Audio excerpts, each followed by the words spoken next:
नमस्कार दोस्तों। Bloody vibes के आज के हैरान कर देने वाले बहुत ही ज़्यादा खौफनाक अनोखे एपिसोड में हम लोग आप लोगों के सामने एक लड़के के साथ घटी हुई एक ऐसी दर्दनाक खतरनाक भूतिया घटना की कहानी लेकर आ गए हैं जिस सुनकर आप लोगों के पैरों तले ज़मीन निकल जाएगी। आइए जिया की ज़ुबानी जानते हैं कि ये घटना कब, कैसे, कहाँ पर, किसके साथ घटी थी। ये जो घटना घटी थी ना 2018 में घटी थी एक अशोक नाम के लड़के के साथ। सबसे पहले हम लोग को अशोक की फैमिली के बारे में जानना चाहिए और कहाँ के रहने वाले उसके बारे में जानना चाहिए। ये जो अशोक है वो और उसका भाई संकेश और उसके मम्मी पापा पुणे में अपनी ज़िंदगी बहुत ही अच्छे से काट रहे थे। महाराष्ट्र के पुणे में बचपन से वो लोग रह रहे थे, उनका घर भी वहीं पे ही था। और क्या था कि जो अशोक था ना वो बचपन से बहुत ही ज़्यादा इंटेलिजेंट था और संकेश उतना ज़्यादा नहीं था, लेकिन घर वाले लोग उस टाइम पे बहुत ज़्यादा खुश हुए जब 2018 से थोड़ा ही पहले ये जो अशोक था वो 10th पास करता है और 10th में उसे 91% आता है।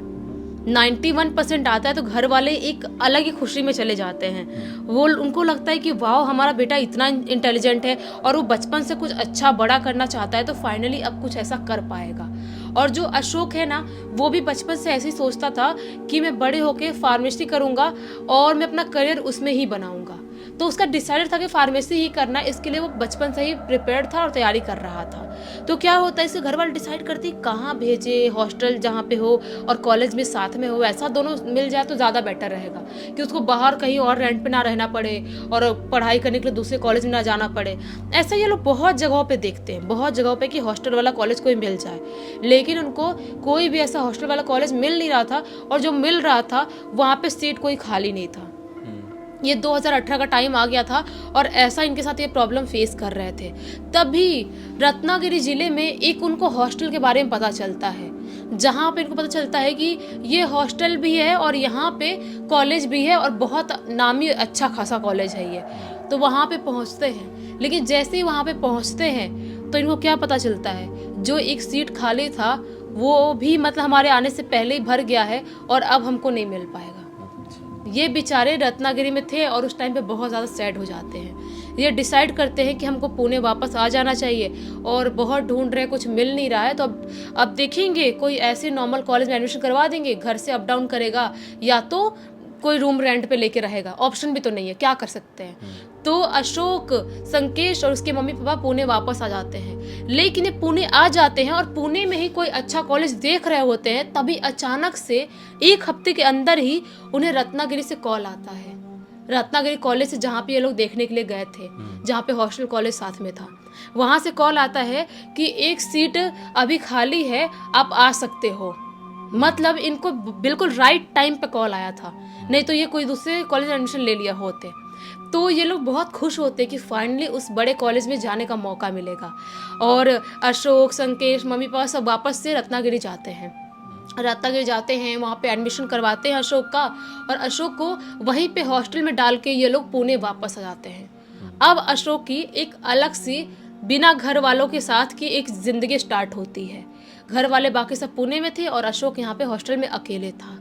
जब अशोक पहला दिन हॉस्टल में जाता है तो उसका सेकंड फ्लोर पे उसका रूम था, जो रूम नंबर 13 था। रूम नंबर 13 में अपना सामान वामान सब दिन में शिफ्ट करता है और दिन में उस टाइम पे कोई लड़का उसके रूम में था नहीं। उसको लगता है कि कोई होगा भी तो बाद में आएगा, मुझे क्या करना है, वैसे भी मैं अपना सामान वामान शिफ्ट करता हूँ और सब कुछ रखने उन्हें बहुत ज़्यादा टाइम चला जाएगा, वैसे ही बहुत ज़्यादा थक गया हूँ। तो अपना सब सामान वामान रखता है, सही करता है कि यहाँ पे ये सामान रखना है, ये करना है, सारी चीज़ें। एक जो बेड था उसमें से सोचता है मैं ये ले लेता हूँ, अगर कोई लड़का आया उसने बोला कि मतलब इस पे नहीं सोऊं तो मैं दूसरे वाले बेड पे सो जाऊंगा, ऐसा सारी चीज़ें करता है। और मस्त वो खाना वाना खाता है शाम के टाइम में और रात में सोने के लिए चले जाता है। रात में मतलब यही 8:30-9 बजे का टाइम हो रहा था, वो सोने के लिए जाता है। वैसे ही उसका दरवाज़ा नॉक होने की आवाज़ आती है। दरवाज़ा नॉक होने की आवाज़ आती है तो वो जाता है बाहर, दरवाज़ा खोलता है तो पाता है कि एक लड़का उसके रूम में एंटर कर रहा है। और वो जो लड़का है ना बिल्कुल इससे बात नहीं कर रहा है। रूम में एंटर किया और एक जो बेड खाली वाला था वहाँ पे जाके बैठ गया। ये उस लड़के को देख के एक्साइटेड हो गया था कि हाय हेलो करूंगा, कौन लड़का है, बात बात करूंगा। और ये ना उससे थोड़ा बड़ा दिख रहा था एज में, जैसे कि सीनियर होगा ऐसा लग रहा था। जैसे कि हुलिया समझ में आता है ना कौन सीनियर है कौन जूनियर है, ऐसा वाला था। तो वो लड़का जैसे ही अपने बेड पे बैठता है, अपने शूज उतारता है, वैसे ही उसको अशोक बोलता है कि भाई आपका नाम क्या है। तो वो लड़का कुछ नहीं बोलता है। अशोक बोलता है कि क्या हुआ भाई, आप मतलब आपका नाम क्या है, आप भी यहीं पे रहते हो? वो लड़का दूसरी बार सुनता है कि अशोक उससे सवाल जवाब कर रहा है, बहुत जोर से चिल्लाता है और चिल्लाते हुए बोलता है क्या नाम नाम नाम करके रखा है, क्यों बताओ तेरे को नाम, अपने काम से काम रख, ज्यादा मेरे बीच में पढ़ने की कोशिश मत कर तू। ऐसा वो लड़का ऐसे झाड़ देता है उसको, अशोक को। अशोक को बहुत हर्ट होता है, उसे ऐसा लगता है कि यार सीनियर भी होगा तो क्या है, लेकिन ऐसे इतनी बदतमीजी से कौन बात करता है, हम दोनों रूम शेयर करने वाले हैं और वो ऐसे मुझसे बात कर रहा है, मुझे बिल्कुल भी अच्छा नहीं लगा। वो ज़्यादा कुछ नहीं सोचता है और अपने बेड पे सोने लगता है। उसको ऐसा लगता है छोड़ो यार, जिस दिन उसको बात करना होगा खुद सामने से आके बात करेगा और जिस दिन नहीं करना होगा उस दिन मत करे, मेरे को क्या करने का। वो अपना सो जाता है। लेकिन जैसे ही रात के 12:30 का टाइम होता है, वैसे ही उसके रूम से कुछ खटर पटर की आवाज़ आती है। खटर पटर की आवाज़ आती है तो अचानक से आँख खोलता है। आँख खोलता है तो क्या पाता है, जो लड़का उसके बाजू वाले बेड पे सोया था, जो शाम के टाइम में आया था, वो लड़का तैयार हो रहा है, कंघी उंगी कर रहा है, बाल में एक नया सा कपड़ा पहना हुआ है, शूज़ पहना हुआ है और परफ्यूम लगा रहा है, तैयार हो रहा है। उस लड़के को ऐसे देख के शॉक्ड हो जाता है, सोचता है कि हॉस्टल में 10 बजे के बाद जाना किसी को बाहर अलाउ नहीं है, तो ये रात के 12 बजे 12:30 के बाद ये कहाँ जाने की कोशिश कर रहा है। फिर ऐसा सोचता है कि हो सकता है सीनियर है भाई, सीनियर है, पैसे से देके किसी को भी वो कर लेगा अपने अंडर में और आराम से घूम सकता है। सीनियर लोग की बात ही अलग होती है। सोचता है मेरे को क्या करने का है, कहीं पार्टी वार्टी करने हो जा रहा होगा, पीने पाने जा रहा होगा। वैसे भी ऐसे लड़कों को क्या ही पता है, जो बदतमीजी से बात करे, ढंग से बात करने का तरीका नहीं पता उसको। तो अपना अशोक चुपचाप सो जाता है, उसको इग्नोर करके। वो दरवाज़ा खोलता है लड़का प्रॉपर, और प्रॉपर अपना बाहर जाता है। ये तो हो गया उसके पहले दिन की बात। अब आती है उसके दूसरे दिन के बाद। दूसरे दिन ना अशोक की अचानक से तबीयत खराब हो जाती है। उसके सिर में बहुत दर्द होता है, बहुत ज़्यादा लिमिट क्रॉस दर्द होने लगता है। वो सोचता है कि आज मुझे कॉलेज जाना था और आज मेरी इतनी तबीयत खराब क्यों लग रही है, मुझे समझ में नहीं आ रहा है। फिर सोचता है हो सकता है इतनी ट्रैवलिंग किया हूँ और कल का वो सब हेडेक था, सब कुछ सामान वामान रखना, सब कुछ करना, हो सकता है इसकी वजह से सिर में दर्द हो रहा होगा। दवाई खा के सो जाता हूँ, आज कॉलेज नहीं जाऊँगा। वो कॉलेज नहीं जाता है, दवाई खाता है और अपने बेड पे सोने के लिए चले जाता है। वो अपने बेड पे सोने के लिए जाता है। जैसे ही मतलब वो सोने के लिए भी गया था, यही सुबह के 10-11 बजे का टाइम हो रहा था, वो लड़का दरवाज़ा खोल के जो रात में गया था वो वापस आता है उसी कपड़े में, और आके बेड पे इससे बिना बात किए वो भी लेट के सोने लगता है। ये सोचता है कि बड़ा अजीबोगरीब टाइप का लड़का है, कभी भी बात नहीं कर रहा है, दूसरा दिन मेरा यहाँ पे रहते हुए हो गया। फिर सोचता है वैसे भी सिर दुख रहा, कुछ बात करूंगा चिल्लाएगा, वापस से मुझे गुस्सा आएगा और मैं जूनियर की तरह रहना चाहिए मुझे। वो अपना सोने के लिए चले जाता है। ये जो था ना अपना अशोक, इसका इतना सिर दुख रहा था कि उसकी नींद ना बहुत डिस्टर्ब हो रही थी, बार बार सो रहा था। 1-2 घंटे बाद उसकी आँख खुल जा रही थी, फिर सिर दुख रहा था। ऐसा करते करते ये शाम के 5 बजे करीब ढंग से सो पाता है। शाम के 5 बजे ढंग से सोता है और रात के 11 बजे इसकी आँख खुलती है। 11 बजे आँख खुलती है, अरे बाप रे बहुत लेट हो गया, 11 बज गया और इस टाइम पे मैं उठा हूँ, अब रात भर नींद ही नहीं आएगी मेरे को। ये पूरा दिन सोया हूँ और शाम तक पूरा सोया हूँ, तो रात के 11 बजे के बाद किसको नींद आएगी, अब मैं क्या करूँगा, कल का कॉलेज भी ऐसे बर्बाद हो जाएगा, फिर तो क्या करूँ मैं समझ नहीं पा रहा हूँ। लेकिन वो उठता है, थोड़ा बहुत खाता वाता है अपना, और खाने के बाद सोचता है काम करता हूँ, थोड़ा पढ़ाई स्टार्ट कर देता हूँ, पढ़ वढ़ लूँगा तो ज़्यादा बेटर रहेगा। अपना वो बुक निकालता है और अपने टेबल पे जो साइड टेबल था उसका, वहाँ पे बैठ के पढ़ना चालू कर देता है। ये पढ़ रहा है, तभी जैसे ही रात के 12 बजते हैं, वो जो लड़का इसके बाजू में बेड पे सो रहा था वो अचानक से उठता है और उठ के कपड़े पहन के वापस से जाके मिरर में तैयार होना चालू कर देता है। अब अपना अशोक सोचता है कि ये कहाँ जा रहा है, एक बार मुझे देखना चाहिए, कहाँ जा रहा है रोज ये इसी टाइम पे।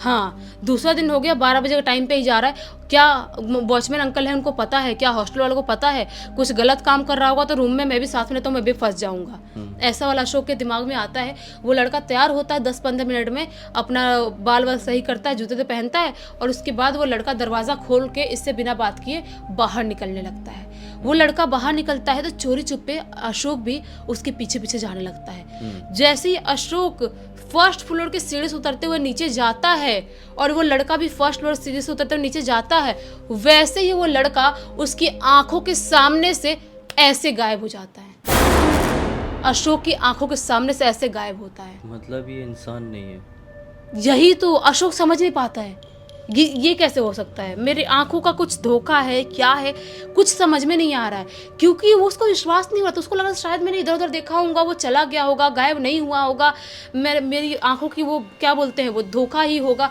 बहुत अपने दिमाग को समझाने की कोशिश करता है। वो अंदर से बहुत ज़्यादा घबरा गया था, बहुत इतना घबरा गया था कि उसको चक्कर आने लगा था घबराहट के मारे। कोई भी डर जाए। हाँ, धक धक होना चालू हो गया था। वो अपने रूम में आता है और रात भर हाँफते हाँफते डरे डरे पूरी रात निकाल देता है। और सुबह सुबह सोचता है कि आज तीसरा दिन है, आज मैं कॉलेज जाऊंगा ही, भले तबीयत खराब लगे, सिर दुखे, कुछ भी हो, मेरे कोई फर्क नहीं पड़ता है, मेरे को बहुत डर लग रहा है। वो अशोक उठता है सुबह सुबह, नाश्ता वास्ता अपना करता है हॉस्टल में, उसके बाद अपने कॉलेज की तरफ निकल जाता है। पूरा दिन तक वो कॉलेज में रहता है, अपना सब कुछ जो भी पढ़ाई लिखाई करना हो तो करता है, और शाम के टाइम पे घर पे आता है। घर पे आता है तो क्या पाता है कि वो लड़का ऑलरेडी आके रूम में सो रहा है। उस लड़के को सोया हुआ देखता है तो सोचता है कि नहीं, हो सकता है मेरा वहम ही होगा, उस लड़के के अंदर कोई गड़बड़ नहीं होगी। अगर गड़बड़ रहता तो मुझे इंसान जैसा थोड़ी दिखता है ऐसे, और आराम से सो रहा है, आ रहा है, सब कुछ एकदम नॉर्मल दिखाई दे रहा है, हो सकता है मेरी आंखों का धोखा ही होगा, ऐसा अशोक सोचता है। और अपना मस्त जो भी चेंज वेंज करता है, कॉलेज गया था वो कपड़ा, उसके बाद शाम के टाइम में खाना वाना खाता है, हॉस्टल से वापस से सोने के लिए चला जाता है। लेकिन फिर से आज रात के 12 साढ़े 12 बजे के बीच कुछ खटर पटर होने की आवाज़ आती है और वापस से उठता है तो क्या पाता है, वो लड़का फिर से आज रात तैयार हो रहा है। उस लड़के को जब देखता है सोचता है कि आज तो मैं पता लगा के रहूंगा कि आखिर प्रॉब्लम क्या है। वो ऐसी आंख बंद कर लेटा हुआ है कि जैसे वो लड़का सोचे कि मैं सो रहा हूँ, लेटा हुआ है। और जैसे वो लड़का दरवाज़ा खोल के रूम से बाहर निकलता है, अपना अशोक भी धीरे से रूम से बाहर निकलता है। उसका पीछा करते करते वो पूरा सेकंड फ्लोर से सीढ़ी से उतरते हुए वापस से फर्स्ट फ्लोर पे जाता है। और फर्स्ट फ्लोर पे जैसे ही जाता है, वापस से वो लड़का इसकी आंखों के सामने से गायब हो जाता है। ये दूसरी बार था। अब अशोक अंदर से डर गया था। उसको समझ में नहीं आ रहा था कि मैं करूँ तो करूँ क्या। वो इतना घबरा गया था, ऐसा लग रहा था कि मैं उल्टी कर दूंगा या मेरा सिर फट जाएगा, किडनी बाहर आ जाएगी, कुछ ऐसा सिचुएशन उसके साथ उस टाइम पे हो गया था। वो भागते भागते अपने रूम में जाता है, अंदर से दरवाज़ा लॉक कर लेता है और सोचता है मैं चेक करता हूँ इसके सामान में, कुछ तो प्रूफ मिलेगा, कुछ तो गड़बड़ है इस लड़के के अंदर, ये लड़का नॉर्मल नहीं है। उसका जो बैग रखा था उस रूम में, उसके बैग में पूरा चेक करना चालू करता है, कोई आई कार्ड कुछ तो मिल जाए या कुछ तो ऐसी चीज़ प्रूफ मिले जब मैं लोगों को बोलूँ कि ये लड़का गड़बड़ है। लेकिन उसे कुछ भी नहीं दिखाई देता। उसके बैग के अंदर कपड़ों को छोड़ के एक इतना छोटा सा पासपोर्ट साइज फोटो उसको मिलती है। वो फोटो उसी लड़के की थी जो लड़का इतने दिन से उसके साथ रह रहा था। वो सोचता है कि आज रात तो मैं कैसे भी निकालता हूँ डरते डरते, लेकिन कल मैं उस लड़के के बारे में पता लगा के रहूँगा। वो ऐसा ही करता है। सुबह का टाइम होता है, कॉलेज जाने के लिए तैयार होता है और फोटो भी साथ में लेके जाने लगता है। वो उतरता है और जो उनका मेन गेट था इनके हॉस्टल का, वहाँ पे एक वॉचमैन अंकल हमेशा रहा करते थे। वॉचमैन अंकल के पास जाता और बोलता है कि अंकल, आप एक लड़के को रोज रात में 12 साढ़े 12 बजे करीब क्यों बाहर निकलने देते हो? यहाँ पे तो अलाउ नहीं है ना। तो वॉचमैन अंकल बोलते हैं, कौन बाहर निकलता है भला, बताना मुझे, तो अभी उसकी क्लास लगवाता हूँ, यहाँ पे अलाउ नहीं किसी के बाहर निकलना। तो बोलता है कैसी बात करे अंकल, आपके सामने ही रोज निकलता है वो। अशोक ऐसा बोलता है वॉचमैन अंकल से। बोलते हो ही नहीं सकता। तो बोलते हैं कि तुम्हारे पास कोई प्रूफ है? तो बोलता है कि प्रूफ क्या है, मैं रोज देखता हूँ, उसी रूम में रहता हूँ। तो वॉचमैन अंकल बोलते हैं कौन से रूम में रहते हो? बोलता है रूम नंबर 13। तो वॉचमैन बोलता है क्या, रूम नंबर 13 में तो कोई भी नहीं रहता है, सिर्फ तुम ही रहते हो, एक तुम्हारे अलावा कोई नहीं रहता है। ये बोलता हो ही नहीं सकता। अंकल देखो, फोटो निकालता है पासपोर्ट साइज, बोलता है देखो अंकल, यही लड़का है जो मेरे साथ रूम नंबर 13 में रहता है। जैसे ही अंकल उस लड़के की फ़ोटो देखते हैं, एक ना सदमे में चले जाते हैं। पूरा पसीना पसीना टपकना चालू, घबराहट चालू, धक धक, जैसे उनकी जो दिल की धड़कन है वो अशोक महसूस कर पा रहा है, इतना ज़्यादा घबरा गए थे अंकल। बोलता अंकल क्या हो गया? पानी रखा तो बॉटल नहीं देता। बोलता अंकल क्या हो गया? पानी पियो, आप बताओ क्या हो गया, आप इतना डर क्यों रहे हो? वॉचमैन अंकल बताते हैं कि बेटा, वो जो लड़के की फ़ोटो तुम दिखा रहे हो ना, उस लड़के की मृत्यु आज से 1 साल पहले हो चुकी है। ये सुन के शॉक्ड, कैसे 1 साल पहले कैसे मृत्यु हो गई है? वॉचमैन अंकल बोलते हैं कि जिस रूम में तुम रहते हो अभी के टाइम पे, उसी रूम में उसने खुद को खुश कर लिया था, फैन में खुद को खुश किया था। तो ये बहुत ही ज़्यादा घबरा जाता है। ये इतना घबराता है कि अपने घर पे मम्मी पापा फ़ोन कर देता है, जो हॉस्टल में जो रहते हैं वार्डन उनसे बात करता है, कॉलेज वालों से बात करता है, और उन लोगों से बात करके बोलता है कि आप कैसे मुझे वो रूम दे सकते हो, रूम नंबर 13, जहाँ पे किसी लड़की को मृत्यु हो चुकी है, मुझे प्रॉब्लम हो रही है।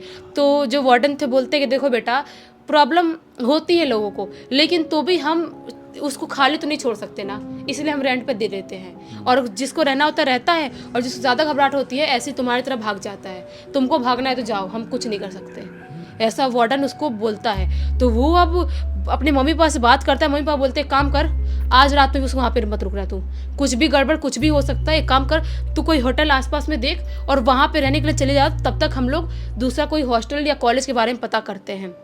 तो अशोक बोलता है कि ठीक है आप देखते हैं, हम कुछ ना कुछ करते हैं।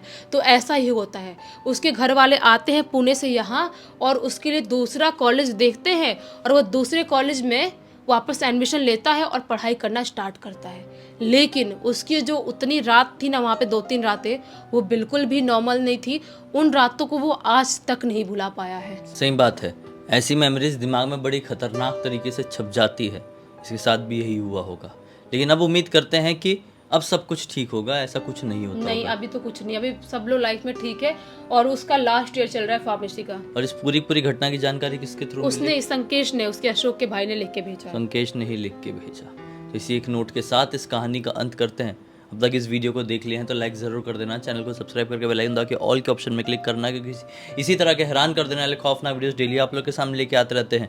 इंस्टाग्राम के लिंक इस वीडियो के डिस्क्रिप्शन बॉक्स में मिल जाए, क्लिक करके डायरेक्टली वहाँ पर पहुँच जाना। और इसी तरह की कोई भी कहानी, टॉपिक या जानकारी आप लोग के पास भी है तो लिख भेजना। हो सकता है हमारा अगला वीडियो कल आपके हिसाब से बन रहा हो। तो चलिए कल फिर से मिलते हैं, तब तक के लिए बहुत बहुत धन्यवाद। आपका दिन शुभ हो।